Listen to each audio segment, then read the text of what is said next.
Hey everyone, welcome to Tech Talk. Today, we're diving into the fascinating world of Linux distributions. If you're new to Linux, choosing the right distro can be overwhelming with so many options available. But don't worry, I'm here to help you navigate through it all. We'll explore some of the most popular Linux distributions, from beginner-friendly to advanced options.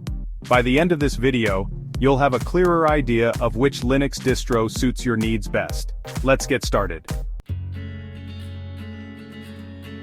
First up, we got Ubuntu, the distro that's basically synonymous with Linux for a lot of folks, and for good reason. Ubuntu is known for its ease of use, making it the perfect starting point for Linux newbies. I mean, you can literally try it before you even install it, just to be sure. But don't let that fool you into thinking this is some watered-down experience. Ubuntu has a massive software repository, so whether you're editing videos, writing code, or just browsing the web, you'll find the tools you need. And if you do run into any trouble, don't worry, the Ubuntu community is massive and super helpful. Seriously, you can find answers to almost any question with a quick Google search. Next up, we got Fedora, the distro for users who like living on the bleeding edge of technology. If you're the kind of person who always wants the latest and greatest software, Fedora is calling your name. See, Fedora is all about incorporating new tech quickly, often even before it hits mainstream distros. This makes it an awesome choice for developers, especially those working with the GNOME desktop environment, which Fedora uses as its default. Now, this does mean that things can be a little less stable than, say, Ubuntu, but hey, that's the price you pay for being on the cutting edge, right? Chapter 3. Linux Mint Familiar Feels, Fresh Start. Now maybe you're looking to dip your toes into the Linux pool without straying too far from the familiar shores of Windows. Well, my friend, let me introduce you to Linux Mint. Mint is designed to be super user-friendly, especially for folks coming from a Windows environment. Its Cinnamon desktop environment will feel instantly familiar, and you'll have no problem finding your way around.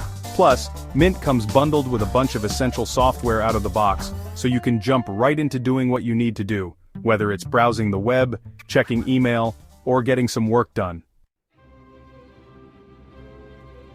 Chapter 4, Arch Linux, for the DIY Linux guru. Alright, we've covered some great options for beginners and those looking for a smoother transition. But what about the hardcore Linux users out there? The ones who want complete control over their system? Well, for you we have Arch Linux. Arch is famous for its do-it-yourself installation process. You basically build your system from the ground up, choosing exactly what components you want. This gives you unparalleled customization and control, but it's definitely not for the faint of heart. But if you're willing to put in the time and effort, Arch can be incredibly rewarding. Plus, you'll have bragging rights for days.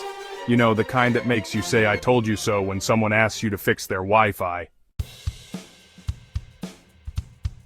Chapter 5, Honorable Mentions, More Linux Goodness. Now, we've only scratched the surface of the Linux world today. There are tons of other fantastic distros out there, each with its own strengths. For the gamers out there, Pop_OS is a great option, optimized for gaming performance. Manjaro, based on Arch Linux, offers a more user-friendly experience while still giving you a lot of control. And then there's Debian, known for its stability and security, perfect for servers or anyone who values reliability above all else.